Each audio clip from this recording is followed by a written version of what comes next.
നിങ്ങൾ പറയുന്നു സുപ്രീം കോടതിയുടെ വിധി ഞങ്ങൾ നടപ്പിലാക്കാൻ ശ്രമിച്ചെന്ന്.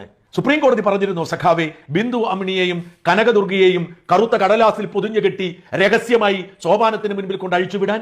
സുപ്രീം കോടതി പറഞ്ഞിരുന്നു മനീതി സംഘമടങ്ങുന്ന വിശ്വാസം ലവലേശമില്ലാത്ത സംഘത്തെ സർക്കാർ സ്പോൺസർ ചെയ്ത് IG ലെവലിലുള്ള പോലീസ് ഉദ്യോഗസ്ഥന്റെ സുരക്ഷയോടുകൂടി സന്നിധാനത്തെത്തിക്കാൻ.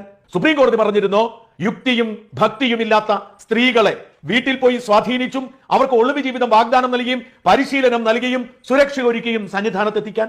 സുപ്രീം കോടതി പറഞ്ഞിരുന്നോ ശബരിമലയിലെ യുവതീ പ്രവേശനത്തിന് അനുകൂലമായ അന്തരീക്ഷം സൃഷ്ടിക്കുന്നതിന് വേണ്ടി നാടുനീളെ വനിതാ മതിൽ കെട്ടാൻ.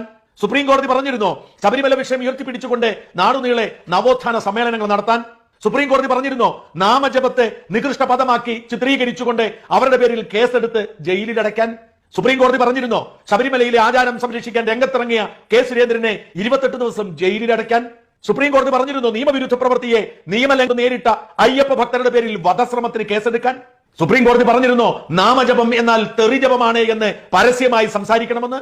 സുപ്രീം കോടതി പറഞ്ഞിരുന്നോ അയ്യപ്പന്റെ നൈഷ്ഠിക ബ്രഹ്മചര്യം ഒരു കെട്ടുകഥയാണെന്ന് ലോകത്തോട് വിളിച്ചു പറയണമെന്ന്. സുപ്രീം കോടതി പറഞ്ഞിരുന്നോ അയ്യപ്പന്റെ ആചാര സംരക്ഷണത്തിന് വേണ്ടി കോടതിയിൽ കേസ് ചെല്ലുമ്പോൾ സർക്കാരിന്റെയും ദേവസ്വം ബോർഡിന്റെയും സത്യവാങ്മൂലം പിൻവലിച്ച് അവിടെ ഭക്തിയില്ലാത്തവരെയും യുക്തിയില്ലാത്തവരെയും ഇടിച്ചു കയറ്റണമെന്ന്. ഹിന്ദു ഭക്തനാണ് എന്ന് പറഞ്ഞ് സത്യപ്രതിജ്ഞ ചെയ്ത ദേവസ്വം മന്ത്രിയോട് അയ്യപ്പന്റെ ആചാരങ്ങൾക്കെതിരെ പരസ്യ നിലപാടെടുക്കണമെന്ന് സുപ്രീം കോടതി പറഞ്ഞിരുന്നോ. ആചാര സംരക്ഷണത്തിന് വേണ്ടി അവസാന നിമിഷം വരെ സ്വന്തം പോക്കറ്റിൽ നിന്നും പണമെടുത്ത് പോരാടിയ NSSനോടും അതിന്റെ സെക്രട്ടറിയെയും പരസ്യമായി അധിക്ഷേപിക്കണമെന്നും കേസ് തോറ്റപ്പോൾ കലാപമുണ്ടാക്കാൻ ശ്രമിച്ച നിയമലംഘകൻ എന്ന് പറയണമെന്നും സുപ്രീം കോടതി പറഞ്ഞിരുന്നു. അങ്ങനെ ഒരുപാട് ചോദ്യങ്ങൾ ചോദിക്കാനുണ്ട് സഖാവേ.